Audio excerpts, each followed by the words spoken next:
That's right. That's what every City fan wants to see and hear tonight. Next on Today in St. Louis, we've got everything you need to know ahead of St. Louis City SC's first playoff match tonight.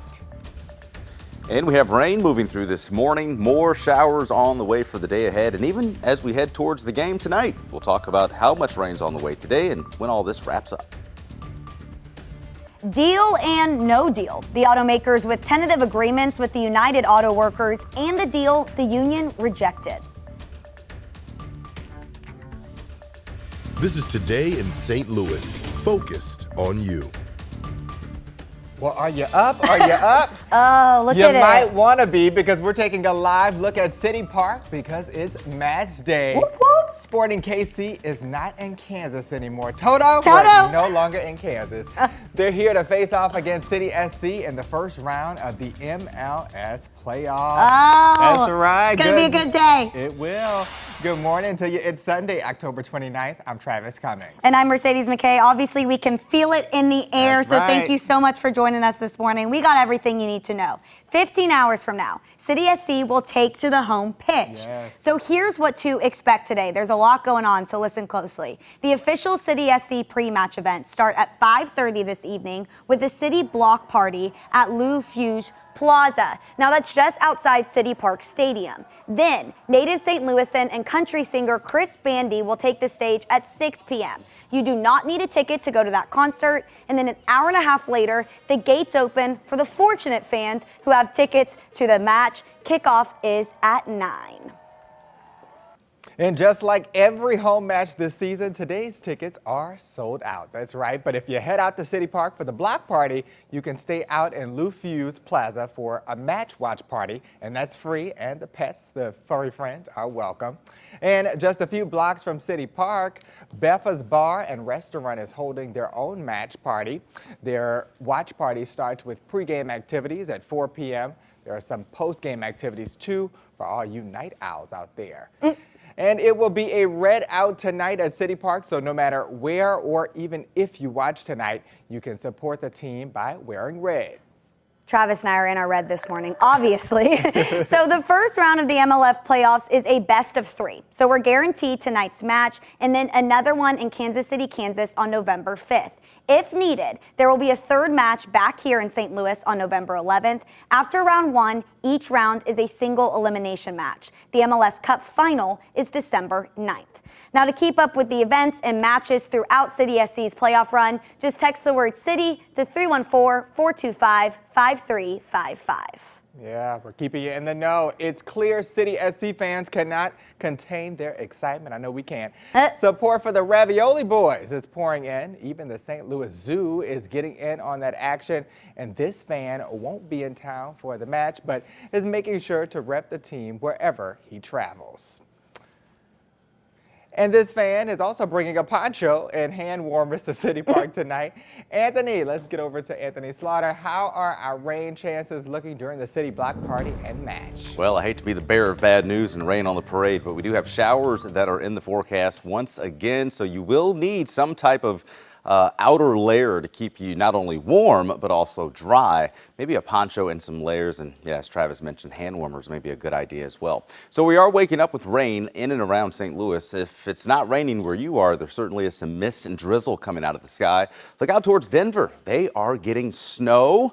Even parts of Kansas and Nebraska are getting snow this morning. So the air is turning colder, and it will turn even colder as we head towards the next couple of days. Our first freeze of the season, that arrives tomorrow morning. So showers first, and then the cold starts to slide on in. There are some heavier rain showers down in Farmington, Fredericktown, 12 Mile, and Lesterville this morning. And then in the immediate metro area, you can see we have light to moderate rain back towards St. Charles, Washington, Missouri, St. Clair, and even on the Metro East up towards Litchfield and Greenville. So as we go through the day, showers will continue on and off just like yesterday. A cold day. Look at those temperatures, only in the 40s with wind chills in the 30s by the time we get into the soccer match. We'll talk about the Halloween forecast and what you can expect in the extended outlook that's coming up.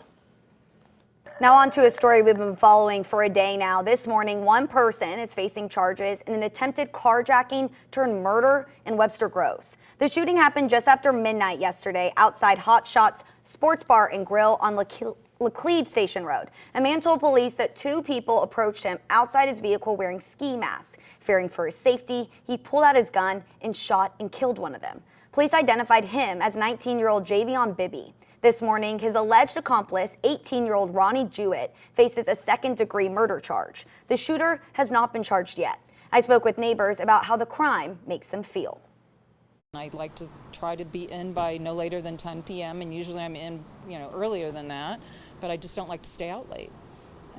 It really in any neighborhood, even in my own.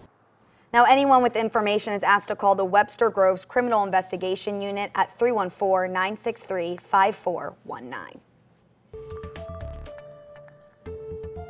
This morning, the United Auto Workers strike is expanding again, but only against General Motors this time. The union has tentative deals with Ford and Stellantis. 5 on your side's Diamond Palmer reports from the GM plant in Wentzville.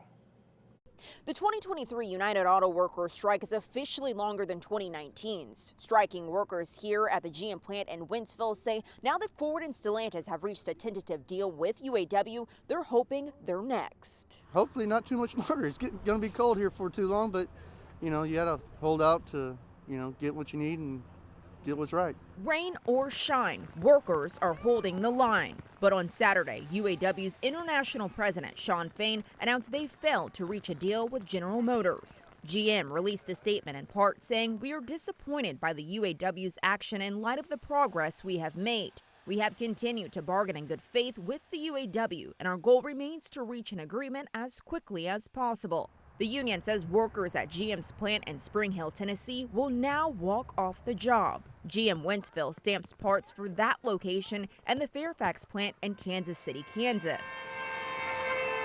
Emotions are high in Wentzville as Saturday marks day 44. Sterling Thomas says he's holding the line so his children have a brighter future. Kind of frustrating, just ready to get back to work, with my union brothers and sisters. But we're going to stand out here and fight a good fight until it gets done. When you're trying to get everybody to be happy about one thing, it takes time. Workers only receive $500 a week in strike pay, but Jimmy Lovelace says nearly a decade at the plant prepared him to save his money for a rainy day. The longer contract negotiations go, the longer the financial burden is. It's not impacted me gratefully yet, but at the same time, it's still foregoing a paycheck every week that I'm used to having. When I reached out to GM Wentzville for a statement, they referred me back to their corporate website. Reporting here in Wentzville, Diamond Palmer, 5 on your side. Well, happening today, there's a dedication ceremony in Suzanne Park honoring the 6-year-old boy who drowned at summer camp last July. The playground will be renamed in TJ Mister's honor.